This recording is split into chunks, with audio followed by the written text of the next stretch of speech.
সম্মানিত সুধীবৃন্দ, আপনাদের সকলকে স্বাগত জানাচ্ছি। আমি ফাহিম মাসুর। আমি টিপাপের আহ্বায়ক এবং ভয়েস ফর রিফর্মের সহ সমন্বয়ক। আপনারা জানেন যে আমরা আজকে যেই সেমিনারটা আয়োজন করছি সেটা বাজেটের সাথে সম্পর্কিত। গত পরশুদিন জাতীয় সংসদে অর্থ বিল পাশ হয়েছে এবং গতকাল বাজেট পাশ হয়েছে, এটা আপনারা জানেন। তো বাজেটের উপরে আলোচনা আসলে গত এক মাসে 12 তারিখের বা 11 তারিখ বাজেট পাশের পরে, বাজেট প্রস্তাবের পরে অনেক আলোচনা হয়েছে। তো অনেকের মনে হয়তো প্রশ্ন হতে পারে যে আপনারা এখন আলোচনাটা কেন করছেন বাজেট পাশ হওয়ার পরে। এটার একটা কারণ হচ্ছে যে বাজেট তো আসলে প্রস্তাব হয়ে থাকে, বাট তারপরে বেশ কিছু চেঞ্জ কিন্তু অলরেডি হয়েছে, আপনারা দেখেছেন। তো আমরা আসলে চেঞ্জ পর্যন্ত ওয়েট করছিলাম যে ফাইনাল বাজেটটা আসলে কি পাশ হলো। তো সেটার উপরে ভিত্তি করে আমরা আমাদের যে সেক্টর আছেন, এখানে যারা আছেন সবাই আইসিটি অ্যান্ড টেকনোলজি সেক্টরের সাথে সম্পর্কিত। আমরা টেকনোলজি সেক্টর এবং টেলিকম সেক্টরে এই বাজেটের প্রভাব কি হতে পারে, সেটার মানে এই পাশ করা বাজেটের কী প্রভাব হতে পারে সেটার ব্যাপারে আজকে আলোচনা করব। তো আমার সাথে আজকে আছেন, আমার ডান দিকে আছেন মাহতাব ভাই। আপনারা অনেকেই চিনেন মাহতাব ভাই বাংলাদেশের একজন অত্যন্ত সুপরিচিত টেলিকম বিশেষজ্ঞ অ্যান্ড অলসো ফাইন্যান্সিয়াল এবং ট্যাক্স এক্সপার্ট। ওনার থেকে আমরা আসলে telecom technology as well as বাজেটের যে টেকনিক্যাল ব্যাপারগুলো আছে, ট্যাক্সেশনের ব্যাপার, সেইগুলি নিয়ে ওনার থেকে আমরা আজকে ওনার অপিনিয়ন শুনবো। আমার বাম পাশে আছেন সাদিয়া হক, বাংলাদেশের অত্যন্ত পরিচিত একটি platform, travel and booking platform share ট্রিপের সিইও। আপনারা জানেন যে যেই কয়েকটি স্টার্ট আপ বাংলাদেশে ইতিমধ্যেই বেশ ভালো কাজ করছেন, শেয়ার ট্রিপ তার মধ্যে অন্যতম। তো আসলে আমাদের স্টার্ট আপ সেক্টরে এই বাজেটের ইম্প্যাক্ট কী, বা এই বাজেটে স্টার্ট আপ সেক্টরের জন্য কোন কোন চেঞ্জ এসেছে সেটার ব্যাপারে উনি হয়তো বেশি ফোকাস করবেন, আরও অন্যান্য ব্যাপারগুলো সহ। আমার সর্বডানে আছেন রাশাদ কবির। উনি Dream71 একটি সফটওয়্যার কোম্পানি, দেশে এবং বিদেশে কাজ করেন এবং বেশ কয়েক বছর ধরেই ওনারা কাজ করছেন। তো ওভারঅল আমাদের ICT sector, software, IT enable sector, business processing sector, outsourcing sector, এই সেক্টরগুলিতে, এই সার্ভিস সেক্টরগুলিতে বাজেটের ইম্প্যাক্ট কী হতে পারে সেই ব্যাপারে উনি ওনার অপিনিয়ন দিবেন। তো অনুষ্ঠানটা যেভাবে আমরা সাজিয়েছি সেটা হচ্ছে, প্রথমে আমি খুব সংক্ষিপ্ত একটা প্রেজেন্টেশন দিব। আপনাদের অনেকের কাছেই এই প্রেজেন্টেশনের হার্ড কপিটা দেওয়া আছে, এটা স্ক্রিনে দেখানো হবে। তো তারপরে আমরা বিভিন্ন প্রেজেন্টেশনের বিভিন্ন অংশ নিয়ে আমাদের যারা আলোচক আছেন আজকের এই সেমিনারে তারা তাদের অপিনিয়ন দিবেন বা অন্য কিছুও তারা বলতে পারেন। তারপরে আমরা সাংবাদিক বন্ধুরা যারা আছেন বা এখানে যারা উপস্থিত আছেন ওনাদের কাছে একটা মুক্ত আলোচনায় যাব। তো আমি আসলে তাহলে শুরু করি। প্রথমেই কিছু আলোচনার সুবিধার্থে যে এইবার বাজেটে আসলে কি কি প্রস্তাব, মানে যেটা ফাইন্যান্স বিলের মাধ্যমেই তো বিভিন্ন ট্যাক্স প্রস্তাব দেওয়া। বাজেটে দুইটা ব্যাপার থাকে, একটা হচ্ছে যে খাতওয়ারি বরাদ্দ, সেটা আরেকটা হচ্ছে বেসিক্যালি বিভিন্ন ট্যাক্স পলিসির ব্যাপারে বাজেটের মাধ্যমে, অর্থ বিলের মাধ্যমে আসলে এই নতুন কিছু পলিসি নেওয়া হয়। তো আজকে আসলে আমরা বরাদ্দগত বিভিন্ন মন্ত্রণালয়, আইটি, টেলিকম, কত সেক্টর কত বরাদ্দ পেল সেই ব্যাপারে আসলে বেশি ফোকাস করব না, আলোচনায় আসতে পারে। বাট আমাদের মেইন ফোকাস থাকবে আসলে যে অর্থ বিল বা ট্যাক্স পলিসি বিভিন্ন আইসিটি এবং টেলিকম খাতের, সেটার কোন কোন জায়গায় কী কী পরিবর্তন আসলো সেটার ব্যাপারে প্রথমে আপনাদেরকে একটা আইডিয়া দেওয়ার চেষ্টা করব, স্ন্যাপশট। তারপরে এটার ইম্প্যাক্ট কী কী হতে পারে সেটার ব্যাপারে আলোচনা করব। তো আমরা যদি প্রথমেই আসি আমাদের এই প্রেজেন্টেশনটার ফরম্যাটটা, এখানে বেসিক্যালি আমরা 5টা আইসিটি এবং টেলিকমের 5টা সেক্টর নিয়ে আমরা আলোচনা করব। টেলিকম, যেহেতু টেলিকম ইটসেলফ একটা বড় সেক্টর, এটার মধ্যে ভয়েস এবং ডেটা দুটেই কভার করবে। এবং এই টেলিকমের যে ইম্প্যাক্ট, আপনারা জানেন বাংলাদেশের প্রতিটা অলমোস্ট 18 কোটি মানুষের তো 90% লোকই কোনো না কোনোভাবে টেলিকম সার্ভিস ব্যবহার করে। তো এটার ইম্প্যাক্টটাও আসলে ব্যাপক। তো সেটার ব্যাপারে আমরা কথা বলবো। হার্ডওয়্যার বলতে মেইনলি কম্পিউটার, ল্যাপটপ এবং বিভিন্ন computer parts, even server, printer, এই সবগুলো ব্যাপারেও এবারে বাজারে বেশ কিছু নীতি পরিবর্তন হয়েছে, কর নীতি পরিবর্তন হয়েছে, সেগুলোর ব্যাপারে কথা বলবো। স্টার্ট আপ যেটা বললাম, সরকার এবার ফাইন্যান্স মিনিস্টার তার বক্তব্য বেশ একটা বড় অংশ স্টার্ট আপ নিয়ে কথা বলেছেন, সেটার ব্যাপারে আমরা কথা বলবো।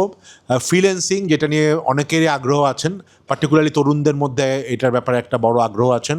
ফ্রিল্যান্সিংয়ের জন্য এবার কী পরিবর্তন হলো সেটার ব্যাপারে আমরা কথা বলবো। সফটওয়্যার, আইটি এনাবেল সার্ভিস এবং বিপিও, বাংলাদেশের যে প্রায় 4 থেকে 5 হাজারের মতো সফটওয়্যার সার্ভিস কোম্পানি আছে বা বিপিও কোম্পানি আছে, তাদের জন্য আসলে এই বাজারে কিছু আছে কিনা সেটার ব্যাপারে আমরা আলোচনা করব। এবং সর্বশেষে আমাদের এই ওভারঅল যে বাজেট, সেটার সামারি এবং কি টেক অ্যাওয়ে, হ্যাঁ, সরকারের ভিশনের সাথে এই বাজেটটা কতটুক সম্পর্কিত, কোন জায়গায় মিল আছে, কোন জায়গায় অমিল আছে, সেটার ব্যাপারে আমরা কিছু আলোচনা করব এবং আপনাদের সামনে তুলে ধরবো। আপনারা হয়তো সেই ব্যাপারে আপনাদের অপিনিয়ন দিতে পারেন। তো আমি আসছি প্রথমেই, আপনারা যারা একটু পিছনে আছেন, যদি একটু মানে আমরা একটু শুনতে সমস্যা হচ্ছে অনেকের হয়তো, তো আমরা শুরু করি। প্রথমেই টেলিকম, এই ব্যাপারে আমি হয়তো প্রেজেন্টেশনের পরে মাহতাব ভাই এই ব্যাপারে অনেক হয়তো ফোকাস বেশি করবেন। বাট আমি যদি একেবারে ওভারঅল যদি বলি, এই টেলিকম সেক্টরে আসলে এবার তেমন স্ট্রাকচারাল চেঞ্জ কিছু আসেনি। বাট একটা চেঞ্জ এসছে এবং সেটা সরকারও তার ফাইন্যান্স মিনিস্টার তার বক্তব্যে বলেছেন যে আমাদের যে সিম ট্যাক্স, প্রতিটা সিমে নতুন টেলিকম কোম্পানিগুলো যখন নতুন সিম ইস্যু করে তাদের একটা ট্যাক্স থাকে, এটা 300 টাকা। তো সেটাকে জিরো করা হয়েছে, তাই না মাতাব ভাই? জিরো করা হয়েছে। তো সেটাই এইবারে টেলিকমের যদি বলেন ডাইরেক্টলি যদি ইম্প্যাক্ট, সেটা কিন্তু বিভিন্ন সময়ে আপনারা জানেন আমাদের টিপআপের পক্ষ থেকেও বেশ কিছু সেমিনার করেছি। সেখানে কিন্তু বেশ কিছু প্রস্তাব ছিল টেলিকম সেক্টরের, যে একটা বড় প্রস্তাব ছিল আমাদের টেলিকম সেক্টরের বা টেলিকম সার্ভিসের ট্যাক্সেশন আমাদের এই এশিয়ার যে কোনো কান্ট্রি থেকে কিন্তু বেশি। আপনারা জানেন যে আমরা সবাই যারা 100 টাকা যদি টক টাইম লোড করি, যেটা দিয়ে আমরা ভয়েস কথা বলি বা ইন্টারনেট ব্যবহার করি, তার প্রায় 50 টাকার বেশি কিন্তু আসলে সরকারের পকেটে চলে যায়। তো 50 টাকা কীভাবে হচ্ছে, এখানে যেমন বলা হচ্ছে যে আপনি দেখছেন যে 15% হচ্ছে শুধু ভিএটি। আর সবচেয়ে যেটা বড় ব্যাপার সেটা হচ্ছে যে সাপ্লিমেন্টারি ডিউটি, যেটাকে সম্পূরক শুল্ক বলা হয়, সেটা কিন্তু 20%। মানে নর্মালি আপনারা জানেন সম্পূরক শুল্ক সেই প্রোডাক্টগুলোকেই দেওয়া হয় যেগুলো একটু বিলাসী প্রোডাক্ট। তো বাট আনফর্চুনেটলি টেলিকম সার্ভিস এখন আসলে বাংলাদেশের তো প্রায় 80-90% লোকই আসলে যে কোনো টেলিকম সার্ভিস ব্যবহার করে। এটা আসলে একটা নিত্য প্রয়োজনীয় সার্ভিস হয়ে গেছে। তারপরেও এই সার্ভিসে সরকারের পক্ষ থেকে 20%-এর মতো সাপ্লিমেন্টারি ডিউটি বেশ কয়েক বছর ধরেই রাখা আছে। তো এটা আমাদের পক্ষ থেকে সবাই, telecom industry as well as যারা ব্যবহার করি, পার্টিকুলারলি যারা ডিজিটাল ইন্ডাস্ট্রির লোকজন, সবসময় আমরা বলতাম এই সাপ্লিমেন্টারি ডিউটিটা যাতে উঠিয়ে নেওয়া হয়, কারণ এর কোনো আসলে যুক্তি নাই। একটাই যুক্তি, সরকার এখান থেকে প্রচুর টাকা পায়, মোস্ট প্রবলি 4-5 হাজার কোটি টাকার মতো শুধুমাত্র এই সাপ্লিমেন্টারি ডিউটি থেকেই সরকার পায়। তো সরকার বা এনবিআর এই জায়গাটাতে আসলে কোনো ধরনের ছাড়ই এবার দেয়নি। তো যেটা বলছিলাম 100 টাকার মধ্যে এই দুইটাই কিন্তু দেখেন প্রায় 15% আর 20%, 35%। এর সাথে আরও কিছু আছে যেগুলি কিছু জিনিস এনবিআর সাথে সম্পর্কিত, কিছু নন এনবিআর সাথে, যেমন বিটিআরসিও 5% রেভিনিউ শেয়ারিং নেয়। আলটিমেটলি এটা আসলে ওয়ান কাইন্ড অফ ট্যাক্সেশন, কারণ এই টাকাটা তো আবার সরকার নিয়ে নিচ্ছে। তো এরকম আরও অনেক সারচার্জ আছে, সব মিলিয়ে প্রায়, এবং টেলিকম কোম্পানিগুলোরও এক ধরনের এআইটি বা তাদের কর্পোরেট ইনকাম ট্যাক্স, সব মিলিয়ে দেখা যায় যে, এবং সাথে করে স্পেকট্রাম ফি, আপনারা জানেন যে স্পেকট্রাম ফি একটা বড় টাকা। তো আলটিমেটলি সবগুলি ঘুরে ফিরে কিন্তু গ্রাহকের উপরেই পড়ে বা আমরা যারা ব্যবহারকারী তাদের উপরেই পড়ে। তো সব মিলিয়ে 50%-এর বেশি। তো এইটা আমরা অনেকবার যখনই পলিসি মেকারদের সাথে কথা হয় আমরা রিকোয়েস্ট করেছিলাম, সাজেস্ট করেছিলাম যেটা এটা কমানো হয়, অ্যাটলিস্ট সাপ্লিমেন্টারি ডিউটিটা যাতে উঠিয়ে দেওয়া হয় বা সিগনিফিকেন্টলি কমানো হয়। আনফর্চুনেটলি করা হয়নি। তো বাট সরকার একটা কাজ করেছে, 300 টাকা সিম সেটাকে জিরো করা হয়েছে। এখন এটার ইম্প্যাক্ট হয়তো আমরা একটু পরে আলোচনা করব, বাট ইনিশিয়ালি আমরা প্রথমে কী কী মানে হলো এবারের বাজেটে পরিবর্তন সেটাকে আমরা দেখছি। হার্ডওয়্যারে এবার মোস্ট প্রবাবলি অন্য যে কোনো সেক্টরের তুলনায় হার্ডওয়্যারে বেশ বড় ধরনের কর ছাড় দেওয়া হয়েছে। আরও কয়েকটা অফকোর্স সেক্টর আছে, আপনারা জানেন যে ইলেকট্রনিক ভেহিকেল, তারপরে সোলার, এগুলো যদিও টেকনোলজি ইন্ডাস্ট্রির পার্ট, আমরা আজকে ওগুলি নিয়ে কথা বলছি না, জেনারেলি হয়তো কথা বলতে পারি। বাট সেই জায়গায় আমরা দেখছি যে সরকার এবার বা এনবিআর একটা ভালো ছাড় দিয়েছে।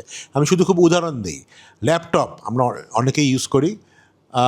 আগে টোটাল ট্যাক্সেশন টিটিআই মানে হচ্ছে টোটাল ট্যাক্স ইনসিডেন্স, মানে এর মধ্যে ভ্যাট আছে, এর মধ্যে কাস্টমস ডিউটি আছে, এর মধ্যে এআইটি, তারপরে অ্যাডভান্স ভ্যাট সব মিলে আগে ছিল শুধু ল্যাপটপ, এতদিন পর্যন্ত ল্যাপটপে ছিল 23.25। এটাকে সিগনিফিকেন্টলি কমায়, মানে কাস্টমস ডিউটি অলমোস্ট, এটা কিন্তু ফিনিশ ল্যাপটপ, হ্যাঁ, কাস্টমস ডিউটি পুরা উইথড্র করা হয়েছে, 10% মোস্ট প্রবলি কাস্টম ডিউটি ছিল। তো সব কিছু মিলিয়ে এখন এটা 9.5%। হ্যাঁ, এবং এটার মধ্যে আবার এআইটি আছে, মানে এআইটি বা অ্যাডভান্স ভ্যাট আছে, সেটা আবার পার্টলি রিফান্ডও হয়তো কোম্পানিগুলি পাবে বা যারা ইম্পোর্টার তারা পাবে। তো দেখা যাচ্ছে যে প্রায় 59%, মানে প্রায় 60% ট্যাক্স ইন্সিডেন্স কমিয়ে দেওয়া হয়েছে। তো এটা একটা আসলে সিগনিফিকেন্ট একটা ব্যাপার। তো সেটা হচ্ছে শুধু ল্যাপটপে। কম্পিউটার মনিটর 30 ইঞ্চি পর্যন্ত, আগে যেটা ছিল 39.60, মানে প্রায় 40%, সেটাকেও সিগনিফিকেন্টলি কমায় 10% নিচে আনা হয়েছে, প্রায় 76% কমানো হয়েছে ডিউটিটা, duty and overall tax incidence. Computer printer আগে ছিল 26%, এখন সেটাকে 9.5%, প্রায় 64% কমেছে। ফ্ল্যাশ মেমোরি, আপনারা জানেন যে রিসেন্টলি গত 1 বছরে ফ্ল্যাশ মেমোরি দাম অনেক বেড়ে গেছে, বিভিন্ন মেমোরি প্রোডাক্টের দাম বেড়ে গেছে। সেটা 32% ছিল, সেটাকেও অর্ধেক করা হয়েছে, প্রায় 14-15% নিচে। তো দেখা যাচ্ছে যে অ্যাটলিস্ট হার্ডওয়্যারের ক্ষেত্রে, হার্ডওয়্যার মানে মেইনলি ল্যাপটপ বা মনিটর, সেগুলির ক্ষেত্রে সিগনিফিকেন্টলি কমানো হয়েছে। অনেকে বলছে যে আমাদের তো কম্পিউটার পার্টস, অনেকেই তো আসলে বাংলাদেশে বেশিরভাগই যারা পিসি ইউজ করে, ল্যাপটপ না, তাদের ক্ষেত্রে পার্টস ইউজ করা হয়, তো প্রসেসর বা অন্যান্য জিনিসপত্র। তো সেগুলির ক্ষেত্রে আসলে এমনি আগে থেকেই কম ছিল, বাট সেগুলির ক্ষেত্রে এবার আসলে কোনো কমানো, এক্সট্রা কোনো বেনিফিট দেওয়া হয়নি। মেন বেনিফিটটা আসলে এই 4টা প্রোডাক্টের ক্ষেত্রেই এসছে। তো সেটার একটা ইম্প্যাক্ট কিন্তু আমরা হয়তো দেখতে পারি। একটা ব্যাপার এটাও ঠিক যে রিসেন্টলি বিভিন্ন কারণে কিন্তু এগুলি প্রোডাক্টের ইন্টারন্যাশনাল দামও বেড়ে গেছিলো, তো সেটাকেও কিছুটা হলেও অফসেট করবে, বাট তারপরেও বাজারে এটার ইম্প্যাক্ট পড়া উচিত সাধারণ মানুষের ব্যবহারের জন্য। স্টার্ট আপ, আমি যদি বলি, স্টার্ট আপ নিয়ে অনেক কথা হয়েছে। তো এবারের স্টার্ট আপের ক্ষেত্রে যেটা হয়েছে, আগে আপনারা জানেন মোস্ট প্রবলি 2023 সালে স্টার্ট আপের জন্য একটা আলাদা পলিসি করা হয়েছিল, স্টার্ট আপ স্যান্ডবক্স, যেটাতে কিছু স্টার্ট আপকে যারা আসলে রেজিস্ট্রেশন করেছে এনবিআরে, তাদের রেজিস্ট্রেশন সাপেক্ষে বেশ কিছু সুবিধা দেওয়া হয়েছিল। হ্যাঁ, তো এইবারও ওই সুবিধাগুলো আসলে আরও এক্সপ্যান্ড করা হয়েছে, কোনো সুবিধায় কিন্তু তুলে নেওয়া হয়নি, এটা একটা ভালো জিনিস, এবং সেই সুবিধার বেশ কিছু এক্সপ্যানশান আছে। বাট তার থেকেও বড় কথা, এবার স্টার্ট আপের ক্ষেত্রে মানে ডেফিনিশনের ক্ষেত্রে কিছু মানে সেটাকেও এক্সপ্যান্ড করা হয়েছে। আমি শুধু একটু বলি, আগে ছিল মানে ইনোভেটিভ হতে হবে, মানে স্টার্ট আপের ডেফিনেশন ইনোভেটিভ হতেই হবে। এইবারে বলা হয়েছে কারেন্ট ডেফিনেশনে যে development of significant improvement of products, services, processes, business models or technologies to better solve existing problems and create value. এটা যে অনেক খুব বেশি এই স্টার্ট আপটা মানে হাইলি ইনোভেটিভ হতে হবে, নট নেসেসারিলি, কারণ ইনোভেশন ব্যাপারটাই তো আসলে একটু মানে ভেগ টার্ম, তো সেটার ক্ষেত্রে অনেক ক্ষেত্রে আমরা তো অনেক জটিলতা হতো। তো সেই জায়গাটাতে এইবারের ডেফিনেশনটা মাচ মোর প্র্যাকটিক্যাল করা হয়েছে, এবং এবার এআই বা ফিনটেক এই টাইপের জিনিসগুলোকেও এই টাইপের কোম্পানি যেগুলি কাজ করে, প্রোডাক্ট তৈরি করে এবং ডিপ টেক স্টার্ট আপ হিসেবে তাদেরকে এখানে ইনক্লুড করা হয়েছে। তো এটা হচ্ছে বেসিক্যালি মানে ডেফিনেশন পার্সপেক্টিভে, যাতে আগে এনবিআর যে রেজিস্ট্রেশন করতে হলে যেই সমস্যাগুলো হতো সেই সমস্যাগুলো ব্যুরোক্রেটিক কিছু সমস্যা যাতে এবার কমে। বাট আমি যদি ট্যাক্স পার্সপেক্টিভে বলি, ট্যাক্স পার্সপেক্টিভে কী বলা হয়েছে, আগে ছিল যে 3 থেকে 5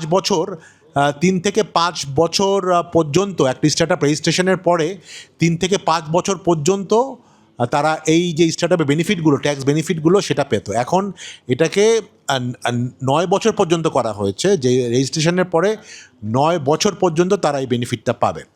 আগে স্টার্ট আপ তো আপনারা জানেন বেশিরভাগ ক্ষেত্রে লস করা হয়, বেশিরভাগ ক্ষেত্রেই ইনিশিয়াল স্টেজে লসে থাকে। তো আগে মানে এতদিন পর্যন্ত, গত 2-3 বছর পর্যন্ত এটার রেভিনিউ টোটাল টার্নওভারের 0.1% মিনিমাম ইনকাম ট্যাক্স দিতে হতো। মানে আমি লাভ করি বা লস করি সেটার ক্ষেত্রে 0.1% অফ দ্য রেভিনিউ দিতে হতো। এখন সেটাকে 0% করা হয়েছে। তো সেটা একটা বড় সুবিধা। তো সেটা আমাদের স্টার্ট কোম্পানিগুলোর একটা বড় ধরনের ডিমান্ড ছিল। তো এটা একটা বড় ব্যাপার। আর এবারের আর স্টার্ট আপের একটা সবচেয়ে বড় মোস্ট প্রবলি সুবিধা হচ্ছে এবার স্টার্ট আপ কোম্পানিগুলোর ক্ষেত্রে ভ্যাট এক্সেম করা হয়েছে। যে কোনো ধরনের তাদের যে সার্ভিসগুলো আছে, এখানে যেমন শেয়ার ট্রিপের সার্ভিস আছে, তারা টিকিট বুকিং সার্ভিস দিচ্ছে। যদি তারা স্টার্ট আপ রেজিস্ট্রেশন করে, টেকনিক্যালি তাদের যেই সার্ভিসের উপর ভ্যাট পড়া হয়, এটা হোয়াট এভার রেট 5% বা 15%, সেই ভ্যাটটা এক্সেম করা হয়েছে। এবং এটা ইনফ্যাক্ট 2035 পর্যন্ত করা হয়েছে। তো সেটা আসলে একটা বড়, আমি মনে করি যে গভর্নমেন্টের পক্ষ থেকে কমিটমেন্ট, যে আগামী প্রায় 8-9 বছর এই বেনিফিটটা দেওয়া হয়েছে। তো সেটার জন্য সরকার সাধুবাদ পেতেই পারে। আরেকটা ট্যাক্স বেনিফিট, যদিও টেকনিক্যাল ডিসকাশনে আমরা যাব না, যে ট্যাক্স লস ক্যারি ফরওয়ার্ড, মানে আপনি যদি কোনো এই বছরে যদি লস করেন, সেটাকে পরবর্তী যখন আপনি ট্যাক্সেবল হবেন, মানে প্রফিট করলে তো ট্যাক্স দিতে হবে, তো সেটাকে ক্যারি ফরওয়ার্ড করাটা, সেটাকেও আপ টু 9 ইয়ার পর্যন্ত করা হয়েছে। অতএব কোম্পানিগুলো এখন যদি লসও করে, যখন প্রফিট করবে সাথে সাথে তাদেরকে ট্যাক্স দিতে হবে না, আগে তারা এই লসটাকে মানে অ্যাডজাস্ট করবে, তারপরে তারা ট্যাক্স দেবে। তো সেটাও একটা বড় ধরনের সুবিধা। ফ্রিল্যান্সিং আমি যদি বলি, ফ্রিল্যান্সিং নিয়ে অনেক কথা হচ্ছে, যদিও এর মধ্যে কিছুটা মানে কনফিউশন আছে। গভর্নমেন্ট সরকারের পক্ষ থেকে এবার বলা হয়েছে যে ফ্রিল্যান্সিং এবং কন্টেন্ট ক্রিয়েশন ইনকাম এটা ভ্যাট এক্সেমটেড হবে 2035 পর্যন্ত। এবং এই ক্ষেত্রে আগে যেটা ছিল যে এনবিআরের সার্কুলারে আইটি ফ্রিল্যান্সিংটাই ইনকাম ট্যাক্স এক্সেমটেড ছিল। মানে ইনকামটা এনবিআরের সার্কুলারের মধ্যে যেই ক্যাটাগরিগুলো ইনকাম ট্যাক্স, লাইক সফটওয়্যার বা অন্যান্য যে সার্ভিসগুলো আছে, সফটওয়্যার রিলেটেড সার্ভিস, সেগুলোর সাথে আইটি ফ্রিল্যান্সিংটা একটা ক্যাটাগরি হিসেবে ছিল। বাট ফ্রিল্যান্সিং কিন্তু আইটি ছাড়াও হয়। অনেক ক্ষেত্রে অনেক ধরনের ফ্রিল্যান্সিং, হয়তো মানে কেউ হয়তো অ্যাকাউন্টিং ফ্রিল্যান্সিং করছে, তো সেটার ক্ষেত্রে হয়তো মানে অনেক ক্ষেত্রেই একটা সমস্যা হতো। সেই জায়গাটাতে করার জন্য সকল ধরনের ফ্রিল্যান্সিংকেই এটাকে ইনক্লুড করা হয়েছে। আমরা জানেন অনেক মার্কেট প্লেসে ফ্রিল্যান্সিংয়ে কাজ করে, ভাইবার, আপওয়ার্ক বা সেই জাতীয়, সেই সবগুলো হোয়াট এভার তারা কাজ করছে এইসব প্ল্যাটফর্মে, সেগুলোকে এক্সেমটেড করা হয়েছে, ইনকাম ট্যাক্স এক্সেমটেড, এবং ভ্যাটও এক্সেম করা হয়েছে। কন্টেন্ট ক্রিয়েশনের ক্ষেত্রেও করা হয়েছে ভ্যাট এক্সেমট। এখন অনেকের হয়তো এটা জানে না যে আসলে ভ্যাট কিন্তু আপনারা যদি বাইরে কোনো সার্ভিস দেন, ধরেন আপওয়ার্ক বা ফ্রিল্যান্সার মানে ফাইবার বা এই জাতীয়, যেই টাকাটা হয়তো ইভেন আপনি যদি ফেসবুক বা গুগল থেকে মনিটাইজ করেন অ্যাজ এ কন্টেন্ট ক্রিয়েটার, সেই টাকাটা কিন্তু বিদেশ থেকে আসছে, তো সেটা ওয়ান কাইন্ড অফ এক্সপোর্ট, সেটা কিন্তু এখনই ভ্যাট এক্সেমটেড। মানে এই আমাদের নতুন ফাইন্যান্স বিলের আগেই কিন্তু এটা ভ্যাট এক্সেমটেড এক্সপোর্ট হিসাবে। তো সেই জায়গাতে ভ্যাট এক্সেমশনের বেনিফিটটা আসলে মেইনলি পাবে যারা লোকালি কন্টেন্ট ক্রিয়েট করে। হয়তো অনেক লোকাল কন্টেন্ট ক্রিয়েটার আছে, সে তার কন্টেন্ট ক্রিয়েট করে অন্য একটা কোম্পানিকে বা ইন্ডিভিজুয়ালকে সেল করলো, তো সেটার ক্ষেত্রে কিন্তু ভ্যাট প্রযোজ্য এতদিন পর্যন্ত হতো, সেই জায়গাটায় একটা বেনিফিট আসছে। বাট যারা আসলে বিদেশি ক্লায়েন্টকে কন্টেন্ট, গুগল বা ফেসবুককে যারা মনিটাইজ করতো, সেটা আগেও ভ্যাট এক্সেমটেড ছিল, এখনও এটা ভ্যাট এক্সেমটেড। বাট অফকোর্স সেই জায়গাটা ক্ল্যারিটি থাকার জন্য এটা একটা ভালো উদ্যোগ। তো ফ্রিল্যান্সিং সেক্টরও আমি মনে করি বেশ বড় একটা পলিসি সাপোর্ট এবার পেয়েছে। আমি যদি লাস্ট যে সেগমেন্টে নিয়ে কথা বলবো, সফটওয়্যার আইটিএস বিপিও, আমাদের এখানে রাশাদ কবির আছেন, উনি হয়তো এটা ডিটেল আরও বেশি ডিটেল আউট করবেন। তো এটার ক্ষেত্রে এবার নতুন কোনো পলিসি দেওয়া হয়নি। আপনারা জানেন যে 2027 পর্যন্ত এই সেক্টরটা অলরেডি ইনকাম ট্যাক্স এক্সেম্পটেড। হ্যাঁ, 2027-এর পরে কত ট্যাক্স হবে সেইটা হয়তো ভালো হতো যদি এই বছর বাজেটেই বলা হতো, কারণ আমরা দেখছি যে এই বছর বাজেটে কিন্তু অন্যান্য পার্সোনাল ইনকাম ট্যাক্স বা অন্যান্য কর্পোরেট ইনকাম ট্যাক্স কত হবে জেনারেলি সেটা কিন্তু আগে থেকে আগামী 5 বছরের জন্য একটা রোড ম্যাপ দেওয়া হয়েছে। তো সফটওয়্যার ইন্ডাস্ট্রি আর 1 বছর টেকনিক্যালি আর এই লাস্ট ইয়ার আগামী বছর মানে যেটা শুরু হলো আজকে, তারা এই বছরের ইনকাম এক্সেম্পটেড, কিন্তু এরপরে কী হবে 2027-এর পর থেকে সেটার ব্যাপারে কিন্তু এখনও একটা মানে পরিষ্কার ধারণা আমাদের কাছে নেই। তো সেটা দিলে ভালো হতো এনিওয়ে, বাট সেটা কন্টিনিউ করছে এই বছরও। ভ্যাটের ক্ষেত্রে আপনারা জানেন যে 5% ভ্যাট দেওয়া হয় সফটওয়্যার বা আইটি এনেবল সার্ভিসগুলোর ক্ষেত্রে, তো সেটাও কন্টিনিউ করছে, সেখানে পরিবর্তন করা হয়নি। তো সেই অর্থে নতুন কোনো ব্যাপার আসেনি, বাট জেনারেলি একটা বড় ব্যাপার এবার বাজেটে হয়েছে। আপনারা অনেকেও যারা ইকোনমিক রিপোর্টিং করেন জানেন যে IT enable advance IT AIT যেটা বলা হয়, আমাদের যারাই ব্যবসা করে বিভিন্ন সার্ভিসে তারা বিভিন্ন প্রকিউরমেন্টে বা হয়তো ক্লায়েন্ট যখন তাকে বিল দেয় এআইটি কেটে রাখে। হ্যাঁ, তো এই নর্মালি আগে এআইটিটা অনেক ক্ষেত্রে ফাইনাল হতো, মানে যদি কেটে রাখে তো কেটেই রাখতো, তো সেটাকে অ্যাডজাস্ট করা যেত না তার ওভারঅল বছর শেষে তার যে ফাইনাল ট্যাক্স লায়াবিলিটি। মাতাব ভাই আরও ভালো করে বলতে পারেন, উনি যেহেতু অ্যাকাউন্টস অ্যান্ড ট্যাক্সেশনের লোক, তো সেটাকে এই বছর জেনারেলি কিন্তু অ্যাডজাস্ট করা বা টাকা যদি আপনি ফেরত বেশি টাকা দিয়ে থাকেন এটি কেটে নেওয়া থাকে, সেই টাকাটা এনবিআর থেকে আপনাকে ফেরত দেওয়ার সুযোগ এইবারই করা হয়েছে, এবং এটা একটা আমি মনে করি ট্যাক্স প্রসেস একটা বৈপ্লবিক একটা ব্যাপার। তো সেই বেনিফিটটা আমাদের আইটি, কারণ বাংলাদেশে বেশিরভাগ ক্ষেত্রে কোম্পানিগুলো কিন্তু যখন আইটি কোম্পানিগুলোকে বা সফটওয়্যার কোম্পানিগুলিকে পেমেন্ট করে, তার যদি ট্যাক্স ইনকাম ট্যাক্স ফি এক্সেমশন সার্টিফিকেট না থাকে তারা কিন্তু কেটে রাখে। তো এইবার হোপফুলি কেটে রাখলেও সেটা বছর শেষে তারা এটা রিফান্ড পাবে বা অ্যাডজাস্ট করতে পারবে। তো সেটা একটা জেনারেলি একটা বড় সুবিধা যে কোনো বিজনেস প্রতিষ্ঠানের। তো সেই সুবিধাটা তারা পাচ্ছেন, এবং সেটা করলে অনেক ক্ষেত্রে তাদের ক্যাশ ফ্লোতে হেল্প করবে, কারণ এই টাকাটা অনেক ক্ষেত্রে আটকিয়ে থাকে অনেক দিন। তো আমরা যদি এবার একটু বলি, মানে মোটামুটি এই 5টা সেক্টর নিয়ে সাবসেক্টর নিয়ে আপনাদেরকে উপস্থাপন করা হলো, কি কি চেঞ্জ হলো। তো এবার যদি একটু আমরা বলি, মাত্র 3টা স্লাইড, লাস্ট 3টা স্লাইড আছে, যে আসলে এগুলির ইম্প্যাক্ট কী বা সরকারের যে ভিশন আছে। সরকারের তো ভিশন আমরা জানি, 1 নম্বর হচ্ছে মানে employment creation, particularly youth employment creation. তারপরে হচ্ছে ডিজিটাল ডিভাইড দূর করা। আমাদের দেশে যেটা আমরা বলি যে বাংলাদেশে এখনও প্রায় 50%-এর বেশি লোক স্মার্টফোন ব্যবহার করে না।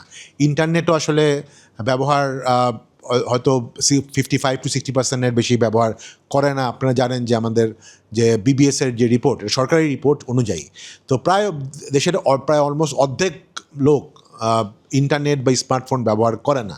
তো সরকার তো চায় এই জনগোষ্ঠীটাকে যাতে তারা টেকনোলজি এনাবেলড হয়, এবং আমরা কথা বলছি ই হেলথ, এডুকেশন, ই লার্নিং এগুলো নিয়ে। তো এগুলি তো আসলে মাচ মোর মানে আমাদের সারা দেশের মানুষের জন্য আইটি ব্যবহার করে যাতে সরকারি সার্ভিস নিতে পারে, তাই না? এবং আমরা দেখছি যে সরকার তার যে ভিশন, যে গরিবদের জন্য হেলথ কার্ড বা এই জাতীয় জিনিস দিয়ে কিন্তু তারা চাচ্ছে যে আমাদের পিছিয়ে পড়া মানুষজনকে লাইফটা উন্নত করতে।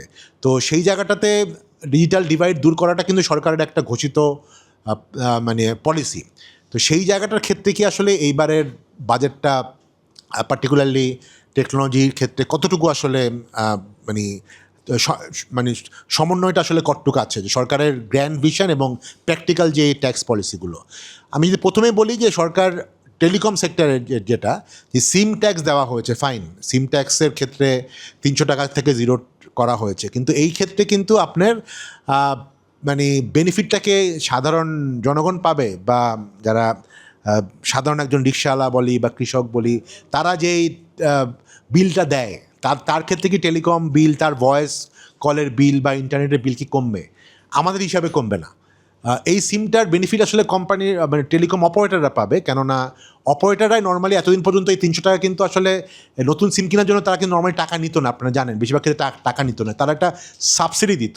সাবসিডিটা তারা হয়তো তার মার্কেটিং কস্ট থেকে দিত, তাদের সাবসিডিটা কমবে, মার্কেটিং কস্ট কমবে, তো তাদের হয়তো প্রফিট বাড়বে, কিন্তু এর বেনিফিট কিন্তু মানে সাধারণ ব্যবহারকারীরা পাবে না। সাধারণ ব্যবহারকারীরা পেত তখনই যদি তাদের যে ভ্যাট, ভিএটি বা যেটা সাপ্লিমেন্টারি ডিউটি বলা হলো সেটা যদি কমতো। তো সেই জায়গায় কিন্তু সরকার হাত দেয়নি। তো সেটা একটা বড় ব্যাপার যে সরকার আলটিমেটলি অন্যান্য প্রোডাক্টের ক্ষেত্রে আপনারা জানেন যে এবার সরকার নিত্য প্রয়োজনীয় প্রোডাক্ট যেগুলো বিদেশ থেকে ইম্পোর্ট হয়, তেল বলেন, চিনি বলেন, সেগুলোর ক্ষেত্রে কিন্তু তারা এআইটি কেটেছে এবং অনেক ক্ষেত্রে তারা কিন্তু সুবিধা দিয়েছে যাতে সাধারণ মানুষজন এই সার্ভিসগুলো, এই প্রোডাক্টগুলো একটু কম টাকায় কিনতে পারে।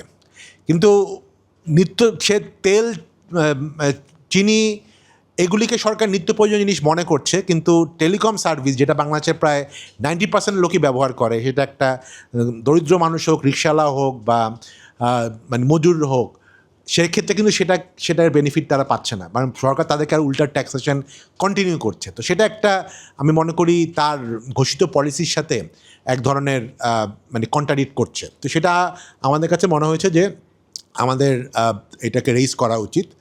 তো আমরা যদি একটু বলি, এরপরে যদি বলি যে সেকেন্ড ক্ষেত্রে এবার একটা ইন্টারেস্টিং ব্যাপার যেটা হয়েছে, আপনারা দেখছেন যে সরকার একদিক থেকে ল্যাপটপকে মানে ল্যাপটপ যাতে সহজলভ্য হয়, অ্যাফোর্ডেবল হয়, এটার জন্য কিন্তু ব্যাপক কটছাট দিয়েছে। আমরা দেখলাম যে ল্যাপটপ বা ইভেন মনিটর এই টাইপের জিনিসে কিন্তু সরকার প্রায় 50-70% পর্যন্ত মানে ডিউটি কমিয়ে দিয়েছে, এবং উই এনকারেজ দ্যাট। কারণ এটা হলে সাধারণ মানুষের মধ্যে, নিম্ন মধ্যবিত্ত বা মধ্যবিত্তদের মধ্যে এই ডিভাইসগুলোর প্রচলন বেশি হবে। But at the same time দেখেন আমাদের কিন্তু আপনারা জানেন, এটা নিয়ে আপনারা যা টেকনোলজি রিপোর্টিং করেন, আজকে থেকে কিন্তু আমরা জানেন যে জানুয়ারি মাসে স্মার্টফোনের উপরে কিন্তু ইম্পোর্টেড স্মার্টফোনের উপরে সরকার প্রায় 20%, আগে যেটা প্রায় সব মিলে প্রায় 62-63% ছিল টোটাল ট্যাক্স, সেটা কিন্তু 20% কমিয়ে 40%-এর মতো করা হয়েছিল, 41-42% করা হয়েছিল স্মার্টফোনেরকে সহজলভ্য করার জন্য, যেগুলি বিদেশ থেকে আসে, যেগুলি লোকালি ম্যানুফ্যাকচার হয়, সেটাও করা হয়েছিল। বাট গতকাল ওই যে সার্কুলারটা করা হয়েছিল সেটার মেয়াদ কিন্তু শেষ হয়ে গেছে। মানে টেকনিক্যালি আজকে থেকে যারা ইম্পোর্ট করবে তারা কিন্তু জানুয়ারির আগের রেটে প্রায় 62-63% ট্যাক্স রেটেই বাইরে থেকে ইম্পোর্ট করবে। মানে আমার স্মার্টফোনের দাম কিন্তু বেড়ে যাবে। যেখানে সরকার ল্যাপটপের দাম কমাচ্ছে, সেখানে স্মার্টফোনের দাম কিন্তু সরকারের এই পলিসির জন্য বেড়ে যাবে। এখন আমি যদি আপনাদেরকে জিজ্ঞাসা করি, আমি ব্যক্তিগতভাবে কিন্তু গত 3-4 বছরে আমার হয়তো কম্পিউটার বা ল্যাপটপের ব্যবহার থেকে আমার স্মার্টফোনের ব্যবহার বেড়েছে, এবং আমার ধারণা সাধারণ পার্টিকুলার যারা আরও ইয়াং, মানে যারা আরও একটু ইয়াং, কম বয়সে, এদের অনেকেই কিন্তু আসলে অনেক কাজই আপনার স্মার্টফোনে, তার জন্য স্মার্টফোনটাই আসলে ল্যাপটপ, তাই না? আজকাল স্মার্টফোনে কী করা যায় না বলেন? ইভেন একটা 20-25-30 হাজার টাকার স্মার্টফোনে তো সবই করা যায়। আর আজকাল আপনারা জানেন যে এআই, ক্লাউডের জন্য অনেক সার্ভিসই কিন্তু আলটিমেটলি আপনার ক্লাউডে আছে। এটার জন্য আপনাকে খুব স্ট্রং পাওয়ারফুল কম্পিউটার বা ল্যাপটপ দরকারও নাই। মানে লোকজন তো আসলে মানে স্মার্টফোনটাকেই সে তার প্রাইমারি ডিভাইস হিসেবে ব্যবহার করছে। তো একদিকে ল্যাপটপ দাম কমছে, আরেকদিকে স্মার্টফোন দাম বাড়ছে।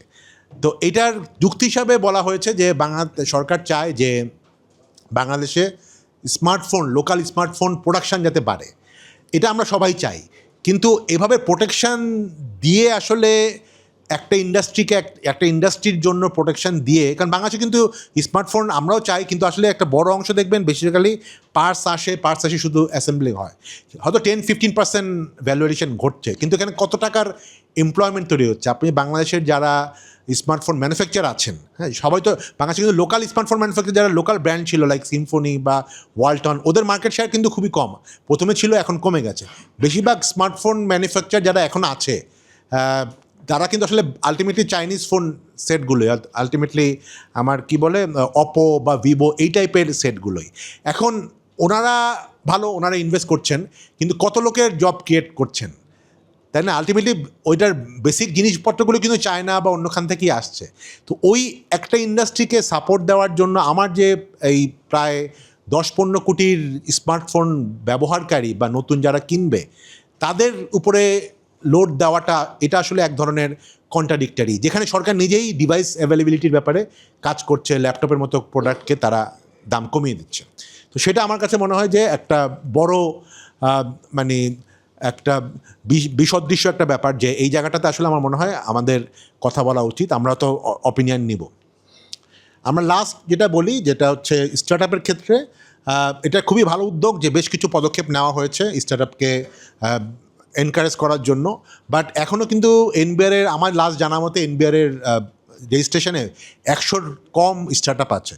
তো কেন স্টার্টআপ কোম্পানিগুলো আসলে রেজিস্ট্রেশন করছে না সেটা বোঝা দরকার, এবং এই বেনিফিটটা সরকার অনেক বেনিফিট দিচ্ছে, এই বেনিফিটটা আসলে কতজন পাবে, এবং তার থেকে বড় কথা যেহেতু বেনিফিটগুলো অনেক বেশি, এর ক্ষেত্রে হয়তো আসলে স্টার্টআপ না কিন্তু নিজেদেরকে স্টার্টআপ হিসাবে দেখে রেজিস্ট্রেশন করে একটা মিসইউজ হওয়ার সম্ভাবনাও আছে। বাংলাদেশটা এটা আমরা আগেও দেখেছি, ইভেন সফটওয়্যার ইন্ডাস্ট্রি যে বেনিফিটটা পায় এটার জন্য আমরা দেখেছি যে অনেক অন্য ইন্ডাস্ট্রি রেভিনিউ সফটওয়্যার ইন্ডাস্ট্রি হিসাবে সফটওয়্যার হিসাবে ট্রিট হয়ে ট্যাক্স এক্সেমশন করে, এবং আলটিমেটলি আমাদের চোখের সামনে আমরা দেখেছি যে প্রচুর মিসইউজ হয় ট্যাক্স ফাঁকি দেওয়ার জন্য অন্য সেক্টরকে, যাদেরকে আসলে টার্গেট করা হয় তারা না পেয়ে আসলে যারা একটু চালাক লোক বা চালাক ব্যবসায়ী তারা এই বেনিফিটটা পায়। আমরা চাই না যে স্টার্টআপের জন্য যে বেনিফিটগুলো সেটা যাতে আসলেই যারা রিয়েল স্টার্টআপ তারাই যাতে পায়, রিয়েল এবং ইয়াং স্টার্টআপ ফাউন্ডার তারাই যাতে পায়।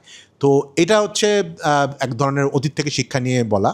তো আমি আপাতত এ পর্যায়ে একটুক দিয়ে শেষ করছি, সেটা আমাদের মেইন সামারি ছিল, এর আরও হয়তো অনেক জিনিস আসবে। তো আপনাদের নিশ্চয়ই অনেক প্রশ্ন আছে, কমেন্ট আছে, তো আমরা সেগুলো নিয়ে আলোচনা করব। তো আমরা এখন তাহলে সরাসরি আমাদের আলোচনায় চলে যাই। আমার মনে হয় মাহতাব ভাই আপনাকে দিয়ে শুরু করব। আচ্ছা, তো মাহতাব ভাইকে দিয়ে আমরা শুরু করছি। আপনার মাহতাব ভাই আপনি হয়তো টেলিকম দিয়ে ফোকাস করতে পারেন বা এর বাইরেও যেইগুলি আসছে সেগুলো নিয়ে আপনি কথা বলতে পারেন। ধন্যবাদ।